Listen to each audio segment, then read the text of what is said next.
नमस्कार दोस्तों, stock market की कॉल लर्निंग वीडियो में आपका स्वागत। तो आज निफ्टी में बहुत ज्यादा सेलिंग देखने को मिली और ये वीकनेस अगर आप देखोगे तो काफी हद तक बैंक निफ्टी की वजह से देखने को मिली। बैंक निफ्टी मॉर्निंग से ही फ्री फॉल गिर रहा था और जिसका इंपैक्ट हमको यहाँ पर निफ्टी पर भी देखने को मिला।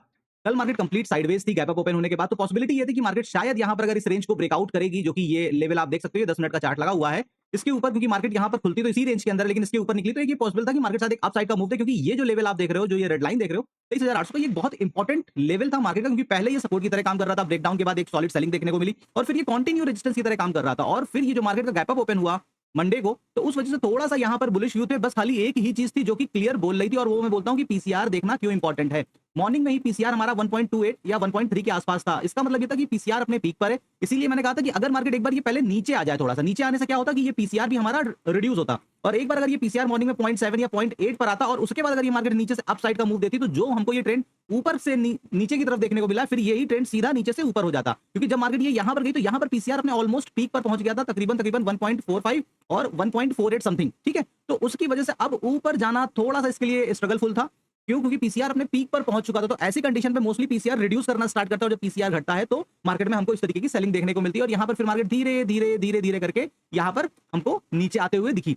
मार्केट, मैं फिर से बोल रहा हूं, इंडिया विक्स अभी 15 पे आ गया है। अब मार्केट आपको 300, 350, 450 ये रेंज बनाते हुए बहुत कम दिखेगी। कल भी मार्केट ने एक छोटी रेंज बनाई थी, और आज भी अगर हाई से लो मार कर लो तो 200 पॉइंट की मार्केट रेंज बना रही है। इसीलिए कहता हूं कि हमेशा रेंज के अंदर ट्रेड प्लान करने चाहिए, रेंज के बाहर डायरेक्शनल ट्रेड प्लान नहीं करने चाहिए। निफ्टी की एक एवरेज रेंज जो होती है वो 180 से लेके 200 220 तक होती है। इवन 220 भी थोड़ा सा 10-20 पॉइंट में एक्स्ट्रा बोल रहा हूं। बेस्ट मिड अगर मैं मीडियम की बात करूं तो ये 200 ही 180 से 200 पॉइंट का मतलब कि निफ्टी ना ठीक ठाक मूव किया। अब वो ऊपर साइड का किया या नीचे साइड का किया या दोनों साइड का मूवमेंट किया, यहां पर जैसे कि कंटिन्यू फ्री फॉल ही नीचे का मूवमेंट हुआ। तो मॉर्निंग में जैसे ही मार्केट स्टार्ट हुई थी तो लाइव स्ट्रीम के ड्यूरेशन में मैंने बोला था, अभी वो वीडियो मेरे चैनल पे पड़ा है, आप जाकर देख सकते हैं कि अगर मार्केट एक बार नीचे की तरफ आकर और फिर ऊपर की तरफ जाएगी तो हमको एक बढ़िया मूव देगी। अदरवाइज पीसीआर अपने ऑलरेडी पीक पर है, तो यहां पर बुलिश ट्रेड बनाने का भी कोई मतलब नहीं है। एक बार मार्केट इस लेवल को निकाल रही थी, लेकिन यहां पर भी मार्केट ने खाली ट्रैप किया, और ट्रैप करने के बाद फिर धीरे धीरे करके मार्केट फिर से ऊपर गई, लेकिन प्रीमियम पे कोई खास मूवमेंट नहीं हुआ, और उसके बाद वहां से मार्केट फिर धीरे धीरे करके डाउनफॉल करते हुए चली गई। तो ये बात हो गई आज के मार्केट की, और बेसिकली यहां पर मैं आपको पीसीआर की इंपॉर्टेंस बताना चाह रहा था, जो कि मैंने आपको यहां पर एक्सप्लेन कर दिया है। अब हम देखते हैं कि कल यहां पर हमको किस तरीके से ट्रेड करना है, कहां पर हमको ट्रेड लेना चाहिए। तो यहां पर देख सकते हैं कि ये जो रेड लाइन है ये अभी भी 23,800 एक वैलिड लेवल है। जब तक मार्केट अभी इसके ऊपर होल्ड करेगी, यहां पर इसके ब्रेकडाउन के बाद ही अगर आप ट्रेड करोगे, सपोज करो कि कल मार्केट यहां पर 840 850 पर खुलती है और उसके बाद वो जरा सा नीचे निकलती है और आप बेयरिश ट्रेड में कूद जाते हो, तो हाई चांस है मार्केट 23,800 23,780 पर आपको ट्रैप करेगी। हां, अगर मार्केट वहां पर होल्ड करके और फिर उसके नीचे साइड का मूवमेंट देगा तो फिर मार्केट यहां पर वीक होगी और नीचे के साइड आते हुए दिखेगी। अगर हम पीसीआर की बात करें तो यहां पर अभी पीसीआर आप देख सकते हैं कि ये 0.91 हो रखा है, ये पीसीआर 0.91 हो रखा है, तो यानी कि हाई प्रोबेबिलिटी है कि मार्केट अभी भी यहां से नीचे का एक मूव दे सकती है। तो हमको यहां पर कल कहां ट्रेड प्लान करना है? सबसे पहला ये एक इंपॉर्टेंट और इसके बीच में एक इंपॉर्टेंट लेवल है, और वो क्या है? वो है 24,000 का लेवल। दिस, तो हम यहां पर इस लेवल को अवॉइड नहीं कर सकते हैं। अब अगर मार्केट इसी जोन में टाइम बिताती है, टाइम बिताने के बाद अगर नीचे का ब्रेकडाउन करती है, तो जो पहला टारगेट होगा ये 840 से लेके 23,800 का होगा। इसी फ्लो में मार्केट 780 तक जा सकती है, क्योंकि 100 नंबर पे निफ्टी में 20 पॉइंट ऊपर 20 पॉइंट नीचे का ट्रैप जोन होता है। अब अगर हम आज की रेंज से यहां पर मेजर करूं कि आज मार्केट बहुत सही खुली थी, ना गैप अप खुली थी, ना गैप डाउन खुली थी, ऑलमोस्ट बिल्कुल रेंज के अंदर खुली थी, तो बहुत बढ़िया व्यू यहां पर बुलिश का था। रीजन ये था कि अगर हम मूविंग एवरेज की बात करें तो सुबह से मार्केट इस मूविंग एवरेज के ऊपर ही सपोर्ट ले लेकर बार बार निकल रही थी, तो इसलिए यहां पर बेयरिश ट्रेड बनाने का सिर्फ एक पीसीआर के बिहाफ पर यहां पर ट्रेड बनाना थोड़ा सा टफ लग रहा था। इसीलिए यहां पर मल्टीपल कंफर्मेशन का वेट करने के बाद फिर मार्केट यहां पर फाइनली सेलिंग में हमको जाते हुए दिखी, और ये मूव आना एक्सपेक्टेड इसलिए भी था क्योंकि आज एक्सपायरी थी, मंथली एक्सपायरी थी, प्लस कल मार्केट साइडवेज थी, तो ये था कि मार्केट जिस साइड को ट्रेंडिंग होगी उस साइड एक बड़ा मूव देगी, और यहां पर लमसम 200 पॉइंट का निफ्टी ने मूवमेंट कर दिया। अब अगर हम आज की क्लोजिंग से नीचे का देखें तो यहां तक आते आते 830 या फिर 800 आते आते मार्केट का 130 35 पॉइंट या 140 पॉइंट का मूवमेंट हो जाएगा। तो बहुत चांस है कि अगर मार्केट इस लेवल के नीचे आती है तो ये गैप फिलअप करने के लिए आएगी। क्यों? क्योंकि मार्केट यहां पे क्लोज हुई थी और किस जगह पे? यहां पर जाकर मंडे को ओपन हुई है, तो हाई चांस है कि फिर मार्केट यहां पर ये गैप फिलअप करने के लिए हमको जाते हुए दिखेगी। तो एक ये लेवल क्लोजिंग का, और उसके बाद ये लेवल जो अगला है वो है इसके लो का। इसके नीचे फिर कोई भी व्यू नहीं होगा, और ये एनालिसिस मैं फिर से बोल रहा हूं कि ये आज की क्लोजिंग के बिहाफ पर है। बाकी कल मार्केट अगर कहीं पर खुलती है और वहां से अगर कोई हाई बनाती है और हमको नीचे के लेवल लेने हैं, तो हम उस हाई से फिर 200 पॉइंट मेजर करेंगे, और सेम अगर हमको ऊपर के लेवल निकालने हैं तो नीचे से जो भी डे का लो होगा वहां से 200 पॉइंट वो हमारी मैक्सिमम रीच होगी। उसके बाद हम उसके अगेंस्ट जाकर डायरेक्शनल ट्रेड प्लान नहीं करेंगे। अब ऊपर का भी मूव यहां पर तभी आएगा जब मार्केट इस लेवल के ऊपर 24,080 से लेके 24,120 का जो ये लेवल है, इस जोन में मार्केट टाइम बिताती है। अगर सपोज करिए कल मार्केट यहीं पर कहीं पर गैप अप ओपन होती है और ये इसको वन गो में निकाल भी रही है मॉर्निंग में, तो बिल्कुल मत जाइएगा। हाँ, यहां मार्केट थोड़ा सा टाइम बिताकर अगर ये 24,120 के लेवल को निकालती है तो फिर मार्केट यहाँ पर 24,240 के लिए मूव करते हुए हमको दिखेगी और इसके ऊपर का फिर हमारा कोई भी व्यू नहीं होगा। मैक्सिमम व्यू मैं फिर से बोल रहा हूं, अब 200 का माइंड सेट कर लीजिए। जब तक अब अगर मार्केट में वोलेटिलिटी नहीं बढ़ती है, इंडिया विक्स अपनी पुरानी रेंज के अंदर आ गया, तो अब आपको डेली 300-350 का मूवमेंट नहीं दिखेगा।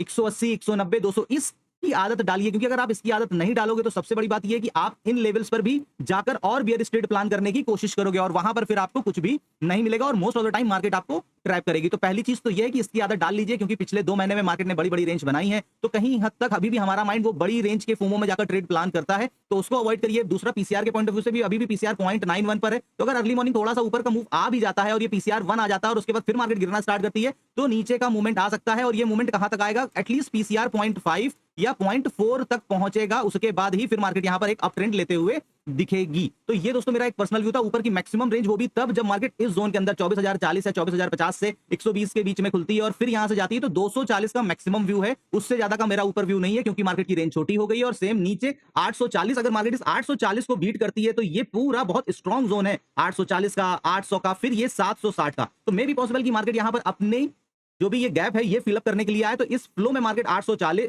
ये आपका 840 और 680 के नीचे फिर हमारा यहां पर कोई भी बियरिश व्यू नहीं होगा, क्योंकि अगर हम आज की क्लोजिंग से देखें तो यहां तक मार्केट का 260 पॉइंट का मूवमेंट हो गया होगा। तो 260 पॉइंट का मतलब ये भी ज्यादा है। मींस की मार्केट अगर कहीं यहां पर खुलती है 30-40 पॉइंट नीचे और उसके बाद इस लेवल को ब्रेक करती है, तो जाकर ये हमारा मैक्सिमम व्यू होगा, क्योंकि तब यहां पर आकर हमारे 200 पॉइंट की रेंज पूरी होगी। तो ये पूरा का पूरा जो आप यहां पर जोन देख रहे हैं ये बहुत इंपॉर्टेंट है सपोर्ट के हिसाब से। रीजन ये है कि मार्केट कंटिन्यू इस लेवल की रिस्पेक्ट कर रही थी, फिर ब्रेकडाउन हुआ, फिर उसके बाद रेजिस्टेंस की तरह रिस्पेक्ट कर रही थी और उसके बाद ये गैप अप ओपन हुआ है। तो यहां से मार्केट या यहां से मार्केट बड़ा इजीली टर्न कर सकती है। तो इसको ध्यान में रखकर बहुत, जब आपकी मल्टीपल कंडीशंस मैच हो रही हो, तब वहां पर आपको एक ट्रेड प्लान करना चाहिए। ओवर ट्रेडिंग से बचना चाहिए। दिन के 1 ट्रेड, 2 ट्रेड, 3 ट्रेड, इससे ज्यादा आप फोमो ट्रेडिंग में अगर आप पढ़ोगे तो यहां पर अपनी कैपिटल को लूज करते हुए ही जाओगे। अर्ली मॉर्निंग गैप अप होने पर बिल्कुल बुलिश मत हो जाइएगा। एटलीस्ट 24,000 के लेवल तक बढ़िया मूव यहां पर तब बनेगा अगर मार्केट इस जोन में खुलती है कहीं पर और यहां टाइम बिताकर 24,000, 24,120 के लेवल, 24,100 से लेके 24,120 के लेवल और फिर ये ब्रेकडाउन करती है, तो हमको यहां पर ये लेवल देखने को मिलेगा। क्योंकि यहां पर पीसीआर 0.91 है, तो अब ये थोड़ा सा न्यूट्रल कंडीशन हो जाती है। अगर 1 पीसीआर होता है तो ये न्यूट्रल कंडीशन हो जाती है कि यहां से मार्केट 0.5 के लिए भी जा सकती है और यहां से मार्केट 1.5 के लिए भी जा सकती है। ये टोटली डिपेंड करता है कि अगले दिन मार्केट में किस तरीके के सेंटीमेंट्स काम कर रहे हैं। वो यहां पर थोड़ा सा दोनों साइड का डबल स्टैंडर्ड व्यू हमको दिख रहा है कि यहां पर मार्केट इधर के लिए भी और इधर के लिए भी जा सकती है। लेकिन ऊपर का व्यू आप तभी बनाइए जब मार्केट इस जोन को कंसोलिडेट करके, कंसोलिडेट का मतलब है कि जैसे कि ये कंडीशन बनी, मतलब 3 4 5 कैंडल बनने के बाद और फिर ये ऊपर की साइड निकलता है, तो यहां पर क्लियर कट हमारे एसएल के साथ हम इस लेवल के लिए बैठ सकते हैं और मैक्सिमम 200 220 पॉइंट का हमारा डायरेक्शनल व्यू है। इससे ऊपर का हमारा कोई भी व्यू यहां पर नहीं है। तो दोस्तों ये है मेरा एक छोटा सा एनालिसिस। आई होप कि आपको मेरा एनालिसिस वीडियो अच्छे लग रहे होंगे। तो ऐसे लर्निंग वीडियोस देखने के लिए अगर अभी तक मेरे चैनल को सब्सक्राइब नहीं किया, सब्सक्राइब कर लें। कल फिर मिलेंगे नई वीडियो में नई जानकारी के साथ। तब तक के लिए नमस्कार।